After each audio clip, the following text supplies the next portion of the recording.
제가 지난주 금요일 날 저 안양주원지에 있는 갈멜산 기도원을 갔었어요. 말씀을 전하러 갔었는데 설날 연휴 첫째 날이었음에도 불구하고 많은 수백 명의 분들이 모여서 기도를 했습니다. 그만큼 간절한 기도 제목이 있기 때문이죠. 다른 사람들 다 쉬고 일하다가도 쉬는 날인데, 또 고향집 찾는데 기도원을 찾을 만큼 절박한 기도 제목이 있었기 때문입니다. 근데 이제 그 기도원 입구를 지나니까 현수막이 하나 보이더라고요. 그 글귀가 아주 재미있었습니다. 이렇게 써 있었습니다.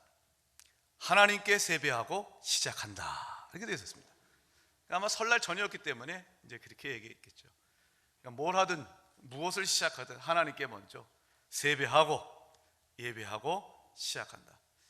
그 마음을 갖고 있었던 분들이 다 기도원에 오셔서 그렇게 기도하고 간절히 주를 부르짖었던 것 같습니다. 저로서는 굉장히 은혜가 있었습니다. 성령이 함께 하시는 걸 느낄 수 있었습니다. 그러나 사실 좀 아쉽게도 한국 교회의 기도원 수는 전성기 때 비하면 절반으로 줄었습니다.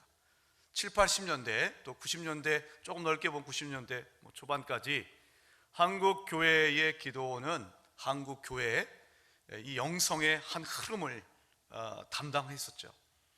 그래서 유명한 여러 가지 기도원이 있었고, 이제 그 기도원은, 교회는 이제 설날이라든지 뭐 이럴 때는 주중에 설날이 올 경우에 쉬지만 거기는 쉬지 않습니다. 연중무휴였습니다. 연중무휴, 24시간 연중무휴.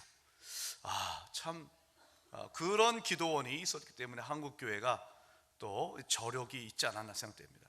근데 그 기도원의 숫자가 절반으로 줄었습니다. 잘 나간다라고 하는, 많이 모인다라고 하는 이 기도원도 이제 숫자가 많이 예전 같지 않다라고 합니다. 물론 그렇게 된 이유는, 기도원 하면 사실 한국 사회에서는 좀 부정적 이미지가 있죠. 종교 중독에 걸린 사람처럼 광신적인 어떤 모습들, 그런 것에 이제 사람들이 고개를 절레절레 하기도 했고, 또 어떤 경우에는, 극단적인 경우에는 작은 아주 군소 기도원의 경우에는 그곳에 장애인들을 또 두고 여러 가지 정말 비인간적인 처우를 하는 것을 뉴스를 통해 전파되면서 많은 분들이 기도원에 대해서 안 좋은 시각을 갖게 된 것도 사실입니다. 그러나 기도원의 숫자가 줄어들었다라고 하는 것, 그것은 사실 한국 교회 성도들이 기도하지 않고 있다라고 하는 한 증거일 수도 있습니다. 제가 20대 때만 해도 그 철야기도회가 대부분의 교회에 있었고, 철야기도회라고 하면 보통 이제 새벽 4시까지 새벽 기도회 하기 전까지 있었지 않습니까? 또 금요일 밤에는 산에 올라가서 산에서 소나무를 뽑자, 뭐 이런 각오를 가지고 올라갔었습니다. 그런 기도의 야성, 그런 것 등이 이제는 상당 부분 퇴색하고 엷어진 것이 아닌가. 그것이 이제 수치적으로는 기도원 수의 감소로 나타나는 것 같습니다.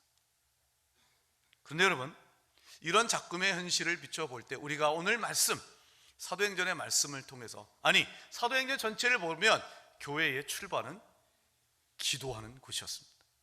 기도의 다락방, 그것이 초대 예루살렘 교회의 시작이었습니다. 오늘 말씀은 예수님의 제자들이, 예수님께서 이제 감람산에서 승천하시는 예수님의 승천을 이제 보고, 예수님과 이제 승천, 이제 작별 인사했습니다. 그리고 예루살렘 성 안으로 들어옵니다. 근데 들어와서 어디 각자 흩어진 것이 아니었어요. 오늘 말씀 13절을 보면 들어가 그들이 유하는 다락방으로 올라갔다라고 얘기를 합니다. 자, 제자들이 흩어지지 않고 그들이 유했던 다락방이라고 얘기를 합니다. 이 다락방이라고 하는 이 말을 잠깐 좀 설명을 좀 드려야 될 것 같습니다. 이스라엘에는 이제 다락방이라는 것이 있는데요. 그 이스라엘의 집 가옥은 이제 옥상에 이제 혹은 큰 혹은 작든 나름대로 어떤 이 옥상에 정말 방을 하나 마련했어요. 옥탑방 생각하시면 옥탑방. 그것이 이스라엘 가옥에는 있었습니다. 그곳은 그 다락방은 크게 두 가지 용도로 쓰였는데, 하나는 교제의 장소예요. 사람들을 불러 모아서 그곳에서 또 음식도 먹으면서 이제 교제하고 놀았겠죠. 우리 이 자리에 청년분들 카페 가운데 루프탑이라고 하는 데가 있잖아요. 그러니까 카페 가운데서 이 옥상에 탁 트인 전망을 바라보면서 거기서 커피를 마시며 차를 마시면서 또 이제 친한 사람들과 이야기를 나누는 그곳이 루프탑이죠. 이제 그런 기능을 했던 곳이었습니다. 또 한 가지는 이제 자기 집에 찾아온 손님이 머무는 일종의 게스트룸의 그런 기능을 했죠. 어쨌든 그런 것을 이렇게 우리 한글 성경은 다락방이다 라고 번역을 했어요. 영어로도 더 upper room이라고 되어 있습니다. 이 말씀을 들으니 가만히 보니까요, 한국 문화의 방문화를 한번 생각해 봤습니다. 한국은 이 방문화가 많잖아요. 요즘에는 이제 카페 이 말을 보통 많이 사용하지만, 제가 20대 때만 해도 1980년대만 해도 다방이 주변에 많았습니다. 그렇죠? 다방, 차 마시는 방이잖아요. 그래서 제가 다녔던 학교 유명한 독수리 다방이라는 데가 있었습니다. 우리 이 자리에 있는 어르신들은 그런 다방 가가지고 커피도 드시지만 생계란, 얹은 쌍화차, 아침에 먹으면 아침 그 대용으로 든든하기도 했었죠. 그 다방이 있어요. 그것도 방이에요. 자, 방하면 떠오르는 여러 가지 단어들이 막 여러분 가운데 오시죠? 노래방, 찜질방, PC방, 요즘 젊은 애들은 또 인형 뽑기방 뭐 이런 데도 있다고 합니다. 여러분은 이 방 가운데 어디를 좀 가보셨습니까? 저는 가만히 생각해 보니까 이제는 뭐 다방은 갈 일이 거의 없고 카페는 좀 가죠. 노래방은 옛날에 저희 자녀들이 좀 어렸을 때 어디 뭐 리조트 같은 데 이제 휴가 같은 데 가서 이제 저녁 먹고 나서 이제 노래 부르고 그랬던 기억은 있는데, 최근 몇 년 들어서 언제 갔는지 기억이 가물가물합니다. PC방은 제가 갈 일이 별로 없습니다. 저는 PC게임을 별로 이렇게 좋아하지도 않기 때문에 그렇습니다. 그러나 이 자리에 젊은 분들은 그런 데 많이 가시죠. 찜질방은 제가 의도적으로 가지 않습니다. 왜냐하면 찜질방에 가면 반팔 반바지 입고 수건으로 양머리 하잖아요. 근데 그렇게 하고 있는데 어디서 들려오는 목소리, 목사님 여기 웬일이세요? 이 얘기 들을까봐 저는 거기 가지 않습니다. 양머리 수건을 한 모양을 보고 이렇게 지금은 목사 가운을 입고 거룩하게 말씀을 하고 있는데, 반바지 반팔 차림에 수건으로 양머리를 하고 있는 최원준 목사의 모습을 별로 보여드리고 싶지 않아서 찜질방을 저는 이제 가지 않습니다. 여러분은 어떤 방이 좋으셔요? 저는 어렸을 때 제일 좋아했던 방은 내 방 하나 갖는 것이었습니다. 나만의 방을 하나 갖는 것이었습니다. 근데 이렇게 아주 찢어질 만큼 가난한 건 아니었지만 넉넉지 못한 살림에 방 하나가에서 어릴 때 살았습니다. 그러다가 이제 조금 형편이 괜찮아져 가지고 큰 방, 안방 하나에다가 조그만 방 하나가 있는 집에 이사를 갔어요. 부모님은 제가 아들이고 하나밖에 없어서 저에게 그 방을 줬습니다. 제 밑에는 3살 어린 이제 여동생이 있는데요. 여동생은 이제 그 또 방이 없으니까 어떻게 해요? 그래서 안방에 자기도 하지만 마침 다락방이 하나 있었습니다. 다락방이, 조그만 다락방이 있었어요. 되게 이 다락방은 어떤 짐 같은 거를 좀 놓아두고 이런 데 쓰지 않습니까? 근데 제 여동생은 이제 자기는 오빠가 한 방을 차지했으니 자기는 안방에서 자기는 싫고, 그래서 그 다락방, 좁은 다락방에서 지냈던 기억이 있습니다. 자기만의 공간을 차지하고 싶습니다. 그래서 저는 개인적으로 이제 제 여동생에게 그런 점에서도 미안한 점이 있죠. 저 때문에 방 하나 얻지 못하고 다락방을 써야만 했던 제 여동생에게 미안한 마음이 있습니다. 그럼 어쨌든지 간에 그런 어떤 자기만의 공간을 갖길 원합니다. 우리 아이들도, 요즘에 청소년 아이들 또 청년들도 이제 가는 곳이라고 하는 거 어디겠습니까? 매일 학교, 학원 이렇게 공부에 치이다가 이제 그 아이들이 주로 가는 곳이 뭐 24시 편의점, 아니면 좀 시간 내가지고 노래방 가서 노래 부릅니다. PC방 가서 게임을 합니다. 그런 모든 것들이 일종의 우리 시대에 살아가는 모습입니다. 자, 각자마다 자기가 또 좋아하는 방이 있고 찾아가는 방이 있습니다. 그리고 원하는 방이 있습니다. 근데 이 시간에 여러분, 예수 믿는 모든 성도들에게 꼭 필요한 방이 있어요. 저는 그것이 두 개가 있다고 생각합니다. 하나는 골방입니다. 또 하나는 다락방입니다. 이 두 가지의 공통점은 기도의 골방이고 기도의 다락방이라는 점입니다. 제자들이 예수님과 이제 헤어진 다음에 갔던 곳이 다락방이었습니다. 다락방에서 뭐 했습니까? 기도했습니다. 이 기도하는 다락방에서 제자들이 모여서, 여러 성도, 예수님을 따랐던 사람들이 모여서 기도했던 그 다락방에 하나님께서는 교회를 시작하셨습니다.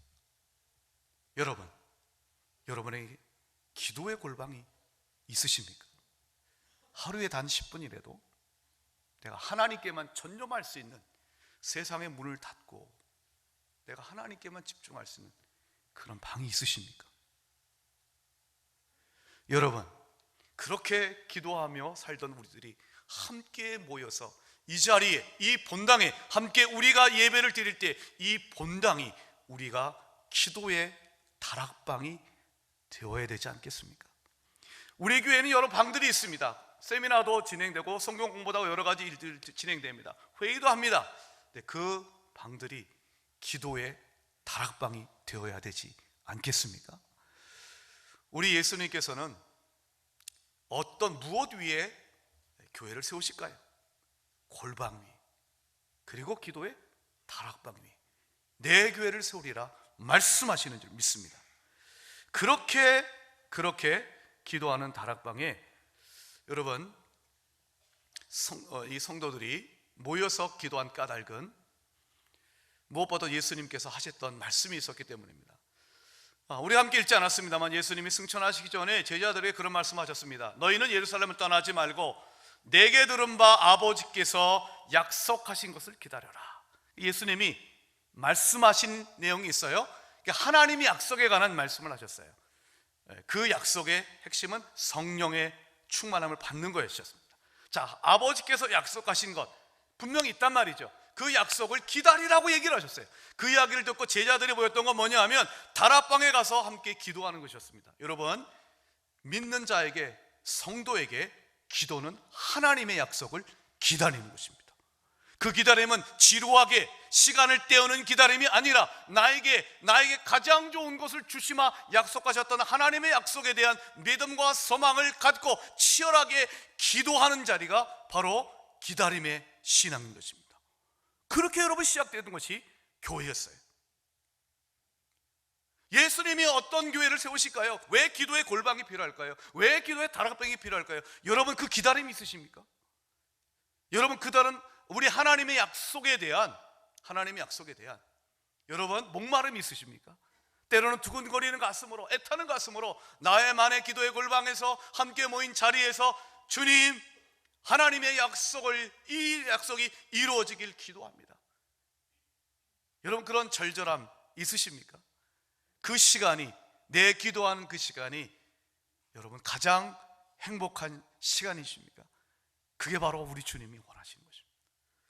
그렇게 기도하는 다락방에 놀라운 하나님의 역사가 나타날, 그 하나님의 역사는 사도행전 2장을 들어가 보면 성령이 충만히 임하는 것으로 나타났습니다. 여러분, 올 한 해 여러분들 기도하시고 기도의 골방 가운데 참으로 우리 하나님께서 여러분에게 부어주시는 성령의 충만함을 경험하시길 주님의 이름으로 축원합니다. 우리가 모일 때 이 안양제일교회 본당부터 시작해서 모든 방방이 참으로 하나님 앞에 기도하는 그 열정으로 가득 차서 우리가 기도할 때 성령께서 운행하시고 그 자리에 놀라운 하나님의 능력이 나타나길 예수의 이름으로 축복합니다. 사도행전을 보면 기도하는 다락방에서 놀라운 하나님의 능력이 나타났어요. 한 가지 사례를 말씀드리겠습니다. 사도행전 9장을 보면 다비다라고 하는 사람이 등장합니다. 여자입니다. 여제자라고 하는 호칭을 들었던 유일한 사람이에요. 여제자, 이런 호칭을 들었던 사람이었어요. 자, 이 다비다는 성경을 보면 선행과 구제하는 일을 많이 했어요. 특별히 과부들을 잘 돌봤던 것 같아요. 그들에게 필요한 것들을 공급하되 특별히 옷을 지어주고 그런 일들을 했었던 것 같습니다. 근데 그렇게 착한 다비다가 병들어 시름시름 앓더니 죽었어요. 사람들이 얼마나 마음이 아팠겠습니까? 성경을 보니까 다비다의 시신을 닦아서 우리식으로 하면 염을 해서 그리고 이제 다락방에 누웠어요. 근데 마침 근처에 루따라고 하는 곳에 베드로 사도가 있다는 얘기를 듣습니다. 그 이야기를 들은 사람들이 두 사람을 보내가지고 베드로를 모시고 오게 합니다. 그 베드로가 와서 다락방에 들어가 봅니다. 들어가 봤더니 평생 살아생전 다비다가 살아있을 때에 다비다의 사랑을 받았던 과부들이 통곡하며 울고 있었습니다. 그리고는 베드로를 보더니 다비다가 자기들에게 지어줬던 그 옷을 보여주면서 우는 것이었습니다. 그 안타까움, 여러분, 그것이 베드로에게 전해졌던 것 같습니다. 베드로는 아무래도 하나님께서 주시는 마음이 있었던지 그 모든 사람들을 다 내보내고 그리고 그 다락방에 무릎을 꿇고 하나님께 기도합니다. 이미 죽어버린, 차갑게 베려버린 다비다의 시신 앞에서 무릎을 꿇고 기도합니다. 그리고는 이렇게 외쳤습니다. 다비다야, 일어나라. 그걸 제가 원어로 해볼게요. 여러분이 아실 수 있는 단어예요. 다비다야, 일어나라. 이걸 그 당시 이스라엘 사람들 썼던 아람어로 이렇게 얘기합니다. 다비다 쿰, 그렇게 합니다. 어디서 들어본 얘기 같죠? 예수님이 야이로의 회당장 야이로의 딸 12살 먹은 딸이 그만 죽잖아요. 세상에 12살밖에 안 된 딸이 죽었어요. 얼마나 마음이 힘들었을까요? 그 야이로의 딸을 이제 살려주실 때 외쳤던 말씀, 달리다 쿰 하면 일어서다 듯이 달리다 쿰. 여러분 놀랍죠? 사도행전을 보면 사도들이 예수님의 언어와 행동을 닮아요. 예수님이 죽은 12살에 야이로의 딸을 향해서 달리다 쿰 이렇게 말씀하시고 그의 손을 잡아 일으켰던 것처럼 베드로 역시 무릎을 꿇고 기도한 후에 그 시신을 향하여 말합니다. 다비다 쿰, 그리고 그의 손을 잡습니다. 이렇게 씁니다. 살아난 줄 믿습니다. 성경에 기록되어 있습니다. 그것을 보여주자. 사람들을 불러 모아서 다비다 살아난 모습을 보여주자. 여러분, 그 온 마을에 욥바라는 곳에 사람들이 예수를 믿게 되었습니다. 사랑하는 여러분, 다락방은 어떤 곳입니까? 기도의 다락방은 어떤 역사가 일어납니까? 우리가 하나님께 기도하면 하나님이 허락하시면 치유와 회복과 생명의 역사가 나타나는 줄 믿습니다. 이 바로 다락방에서의 역사는 가만히 따지고 보면 구약의 역사와 연결되어 있습니다. 여러분, 엘리야가 사르밧 과부의 죽은 아들을 다락방에서 그는 기도하고 살려냈습니다. 그의 제자 엘리사 역시 마찬가지였습니다. 수넴 여인의 아들이 죽자 다락방에서 그 죽은 아들을 여러분 위하여 기도했을 때 하나님이 살려주셨습니다. 엘리야, 엘리사, 베드로, 그 모든 그들이 생명의 역사는 어디에서 이루어졌는가? 기도하는 다락방에서 나타났다는 것이었습니다. 여러분, 그것이 교회입니다.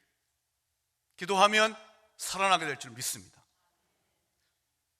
지난주에 목요일 날 저희 교회 원영숙 권사님이란 분을 찾아가서 집에 신방을 했습니다.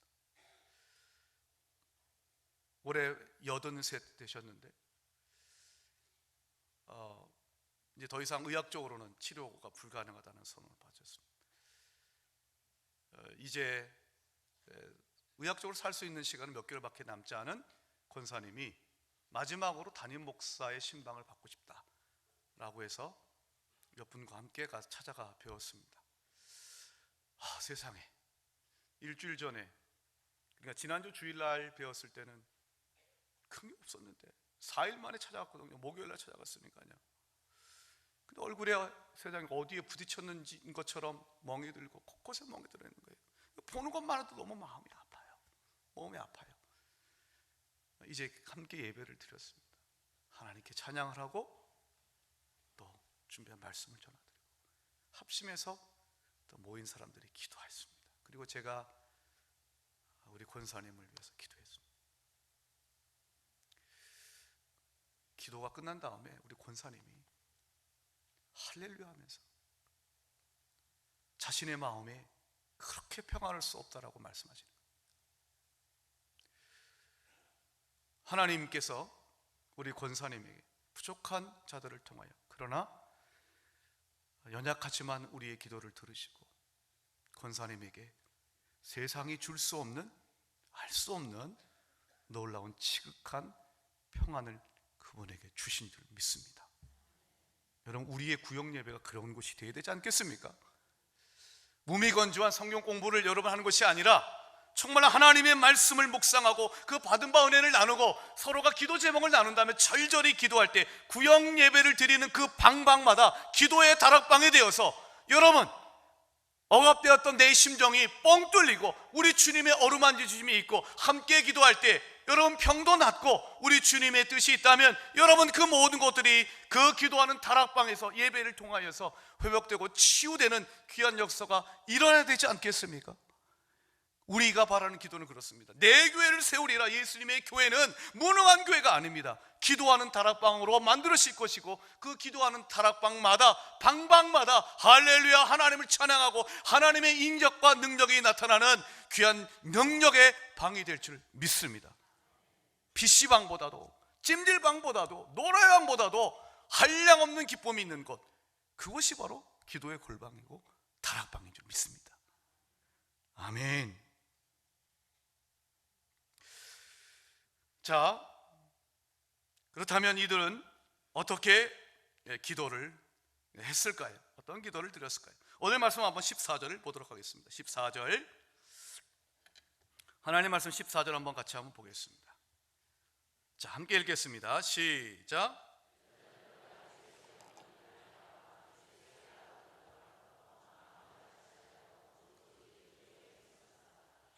네, 14절의 말씀을 보면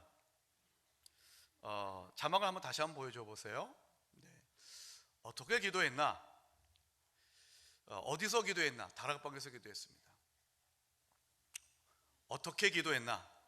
두 가지를 저는 좀 여러분들에게 말씀드리고 싶어요. 하나는 더불어 마음을 같이 했다. 함께 모여 마음을 같이 해서 기도했다. 두 번째, 오로지 기도에 힘썼다. 이 두 가지입니다.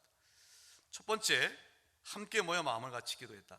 여러분, 사람이 함께 모여서 소리를 동시에 발할 때 그때 듣기 좋은 몇 개의 소리가 있습니다. 제일 대표적으로는 조금 전에 여러분들께서 들으셨던 찬양대의 찬양입니다. 합창, 화음이 있고 함께 재창이 됐든 화음이 있든 여러 사람이 동시에 소리를 발하지만 아름다운 소리는 찬양입니다. 노래입니다. 또 한 가지는요, 합심 기도입니다.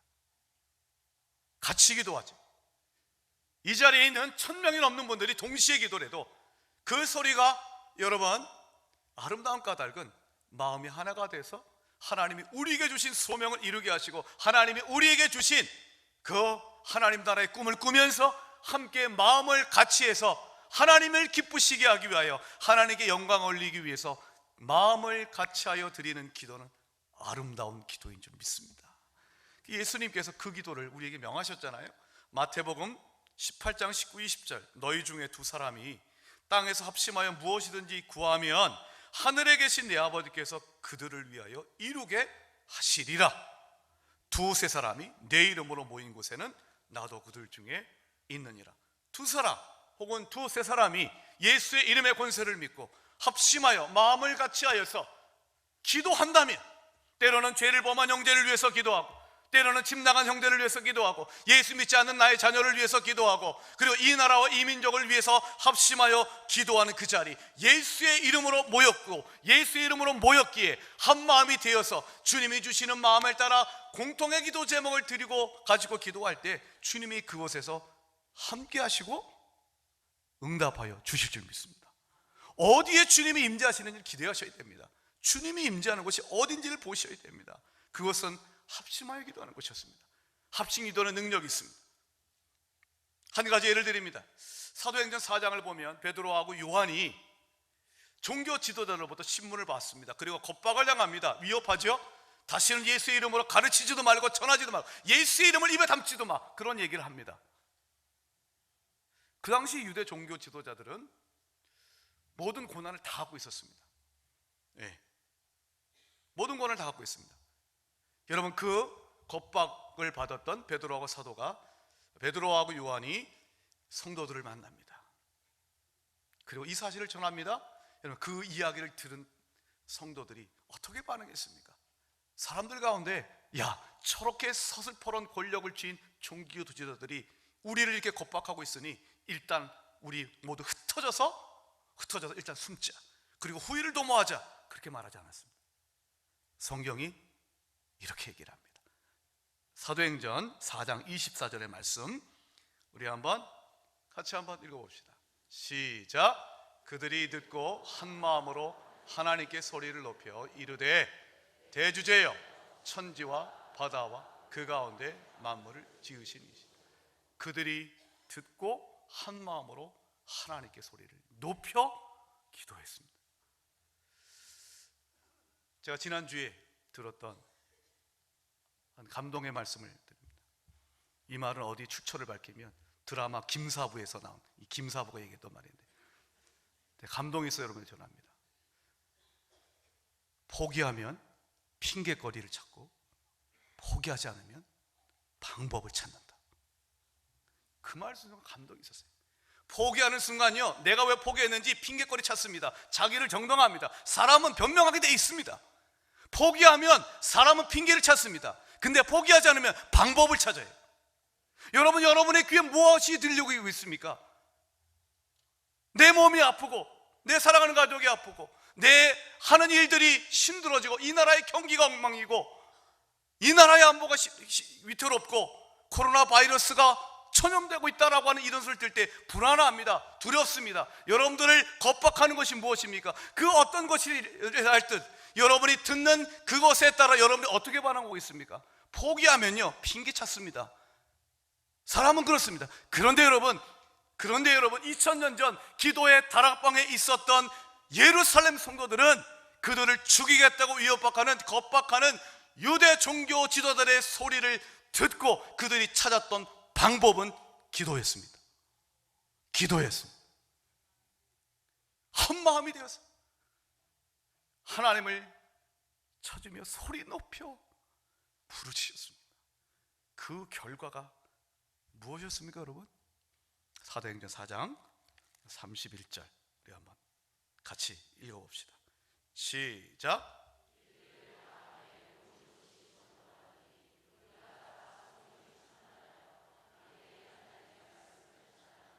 아멘. 전 이것이 우리 안양제일교회에 이르기를 정말 바랍니다. 빌기를 다하며 기도를 마치자. 아무런 반응이 없어. 도무지 기도해야 하나 허공에 그냥 소리친 것 같아. 그게 아니고요. 기도 하나만 아무런 소용이 없는 그런 무기력한 기도가 아니라, 능력 없는 기도가 아니라 빌기를 다하자. 온 마음을 합하여서 어떤 소리를 듣든지 간에 내가 이 인생을 살아가는데 갖은 소리를 다 듣지만 그 소리를 들었을 때 내가 포기하지 않고 하나님 앞에 기도를 택하였을 때 나 혼자 힘으로 되지 않아서 함께 믿는 성도들이 나와서 다락방에서 모여 함께 기도할 때 본당이 기도의 다락방이 되어서 하나님을 대주제여 나를 만드시고 이 만물을 다스리시는 주님을 대주제로 부르시며 소리 높여 기도할 때 여러분, 그 기도가 끝나자 여러분, 하나님이 임재하셔서 우리 마음 한 사람 한 사람 가운데 하나님이 임재하심을 분명히 느낄 수 있고 내 안에 내 영이 성령으로 충만해진 것을 느낄 수 있고 두려웠던 내 마음이 하늘의 평안을 느끼고 염려했던 내 마음 가운데 하나님 주시는 담담이 생겨서 세상에 나가 하나님의 말씀을 전하는 것, 여러분, 이 교회가 예수님이 주인이 된 교회인 줄 믿습니다. 이 교회를 꿈꿉시다. 기도의 다락방으로부터 시작되는 거죠. 그것이 마음을 같이 하여서 드리는 자에게 주시는 하나님의 축복입니다. 또 한 가지, 이들은 어떻게 기도했습니까? 그들은 오로지 기도에 힘썼습니다. 오로지 기도에 힘쓰더라. 이 힘쓰더라 단어는 이제 헬라어로 프로스카르테레오라고 하는 이 단어는 두 가지로 생각하시면 될 거예요. 하나는 지속적이고 그리고 끈질기게 기도하는 거예요. 한두 번 기도하는 건 우리가 기도에 힘쓴다라고 말할 수가 없습니다. 어쩌다 생각날 때 기도하는 것은 여러분 주일 예배 때 한번 장로님이 대표 기도할 때 그냥 꾸벅꾸벅 그러면서 아멘 하는 것 정도가 우리는 그거를 기도에 전념했다고 말할 수가 없습니다. 그죠? 어쩌다 한번 생각날 때 기도하고 식사 기도 때나 기도하는 거, 우리는 기도에 전념한다라고 말할 수 없습니다. 기도에 전념하는 것은 이루어질 때까지 기도하는 겁니다. 인디안 기후제의 특징을 아시죠? 백발백중입니다. 왜요? 비가 올 때까지 그들은 제사를 드리기 때문입니다. 사랑하는 여러분, 올해의 목표로 여러분이 갖고 있는 그 목표 가운데 이런 거 한번 잡아보십시오. 내가 한 가지 기도 제목만 놓고 그래도 내가 이 1년 52주 매주 1시간만큼은 끈질기게 지속적으로 기도하게 돼. 그게 전념하는 겁니다. 사랑하는 여러분, 늘 기도에 힘써서 기도의 다락방을 읽으시길 축원합니다. 그러면 길이 보일 겁니다. 또 한 가지는, 전념한다는 또 한 가지 의미는 무엇보다 먼저 기도를 한다는 것입니다.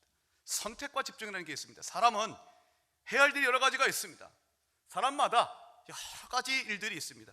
우리가 살아가면서 해야 할 일이 얼마나 많이 있습니까? 무엇보다 먹고 살기 위해서 해야 될 일이 있습니다. 생계가 중요합니다. 기도 왜 안 하십니까? 물으면 먹고 살기 바빠서 못합니다 라고 얘기합니다. 충분히 이해합니다. 근데 여러분, 우리가 먹고 사는 일보다 먼저 하는 일은 하나님께 나와서 내가 선 그곳에서 기도의 골방에서 기도의 다락방에서 기도할 때 그것이 기도에 힘쓰는 것입니다. 바쁜 것은 나쁜 것이라는 얘기겠습니다. 여러분, 기도 외에 그 어떤 것도 먼저 하지 않고 기도에 먼저 집중하는 우리가 되길 축복합니다. 설교제 황태자라고 불리는 찰스 스펄전 목사님이 기도에 대해서 이런 얘기를 한 적이 있습니다. 기도가 잘 되십니까? 열심히 기도하셔야 합니다. 왜냐하면 기도할 수 있기 때문입니다. 기도가 잘 안 되십니까? 그러면 더 많이 기도하십시오. 왜냐하면 기도가 안 되기 때문입니다. 이야기는 기도가 잘 되든 안 되든 기도하라는 얘기입니다. 또 한 가지, 오스왈드 챔버라고 하는 목사님이 기도의 중요성에 대해서 아주 기가 막힌 명언을 남기셨습니다. 들어보십시오. 기도 때문에 치러야 할 불편을 불편이라 생각하지 말라. 하나님은 당신을 기도하게 하기 위하여 모든 것을 희생하셨다. 여러분, 기도 쉽지 않습니다. 여전히 내 마음 가운데는 육신의 본성이 있기 때문입니다. 기도하기 위해서는 불편을 감수해야 됩니다. 내 제가 있는 자리에서 별도의 시간을 내야 됩니다. 아니면 교회 나와서 기도하려면 차를 타고 이곳까지 와야 합니다. 불편합니다. 기도하기 그렇게 즐겁지 않습니다. 그럼에도 불구하고 기도해야 되는 이유, 하나님이 우리로 기도하는 사람이 되게 하기 위해서 모든 인생을 감수하셨다고 얘기했습니다. 그 희생이 뭡니까? 하나님의 아들 예수 그리스도가 이 땅에 육신을 입고 오시고 십자가에 달려 죽으신 것이었습니다. 그 모든 희생을 치르신 까닭은 내가 하나님의 자녀가 되는 권세를 받아서 하나님의 자녀가 되어 하나님을 아버지라 부르며 기도하게 하기 위함인 것입니다. 하나님은 우리를 기도하게 위해서 모든 희생을 치르셨습니다.